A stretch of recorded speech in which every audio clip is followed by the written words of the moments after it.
അസ്സലാമലൈക്കും. നമുക്ക് പഴം കൊണ്ടൊരു ഹലുവ ഉണ്ടാക്കി നോക്കാം. നമ്മളെ നാട്ടിൽ കായലുവ എന്ന് പറയും. നിങ്ങളുടെ നാട്ടിൽ എന്താണെന്നറിയില്ല.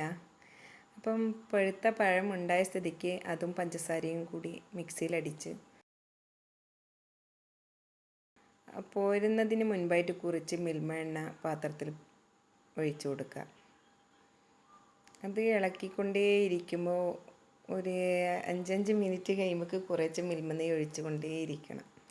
അപ്പോൾ അതിൻ്റെ കളർ മാറി തുടങ്ങും. അതുകൂടാണ്ട് നമുക്ക് പാത്രത്തിൽ നിന്ന് അതിങ്ങനെ ഇളകി വരും. അപ്പം നമ്മുടെ അലുവ റെഡിയായി നമുക്ക് മനസ്സിലാവും. പക്ഷെ മിൽമ നെയ്യാണ് അതിന് ഏറ്റവും നല്ലത്.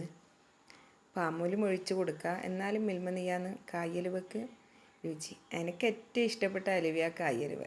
നോമ്പായിട്ടും ഒന്ന് ഉണ്ടാക്കി നോക്കാമെന്ന് വിചാരിച്ചു. അതിൻ്റെ കളർ മാറിക്കൊണ്ടേ വരുന്നുണ്ട്. ഇൻഷാ അല്ലാഹ് കുറേ സമയം ഇളക്കിക്കൊണ്ടേയിരിക്കണം. പക്ഷെ ഇളക്കിയാലും നമുക്കത് തിന്നാൻ ഭയങ്കര ടേസ്റ്റാണ്. നമ്മൾ ഈ ഒഴിച്ച എണ്ണയൊക്കെ അതിൽ നിന്ന് വിട്ട് വരും. പാകമാകുന്ന സമയത്ത് അതിൽ നിന്ന് വിട്ട് വരും. കുറേ എണ്ണ ഒഴിച്ച് കൊടുത്തിട്ടുണ്ട്. 1.5 കിലോ പഴമാണ്. പക്ഷേ നമുക്ക് കുറേ ടൈം എടുക്കും ഇത് ആക്കി കിട്ടണമെങ്കിൽ. കിട്ടിക്കഴിഞ്ഞാലോ ഭയങ്കര ടേസ്റ്റും.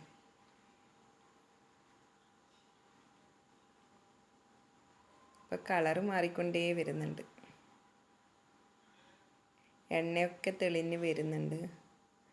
അങ്ങനെ എണ്ണ ഒഴിച്ച എണ്ണ ഒക്കെ വന്നിട്ടുണ്ട്. എന്നാലും കുറച്ച് സമയം കൂടെ ഇത് ഇളക്കിക്കൊണ്ടേയിരിക്കണം.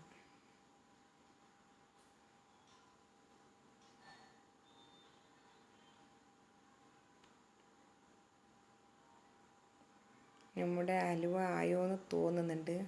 നോക്കട്ടെ. ഇല്ല, ആയിട്ടില്ല. കുറച്ച് സമയം കൂടെ എടുക്കും. അതിങ്ങനെ വെലിഞ്ഞ് വരണം.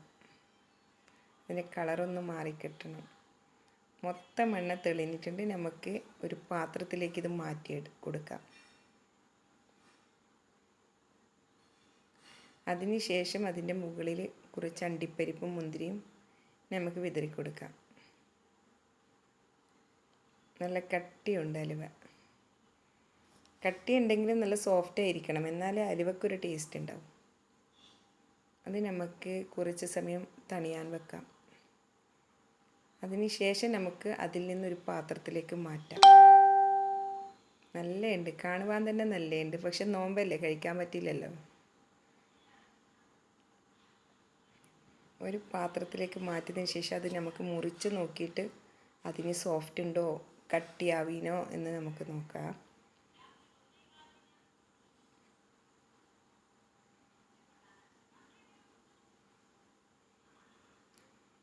ഒന്നര കിലോ പഴത്തിന് 2 ഗ്ലാസ് പഞ്ചസാര വേണം. അതായത് 1/2 കിലോന് മുകളിൽ.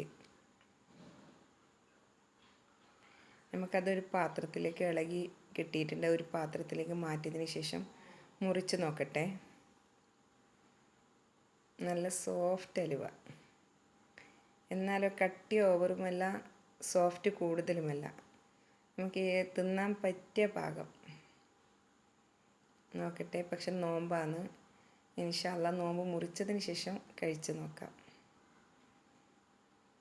അപ്പോൾ എല്ലാവരും എൻ്റെ വീഡിയോസൊക്കെ കാണണം, സബ്സ്ക്രൈബ് ചെയ്യണം, ലൈക്ക് ചെയ്യണം, ഷെയർ ചെയ്യണം.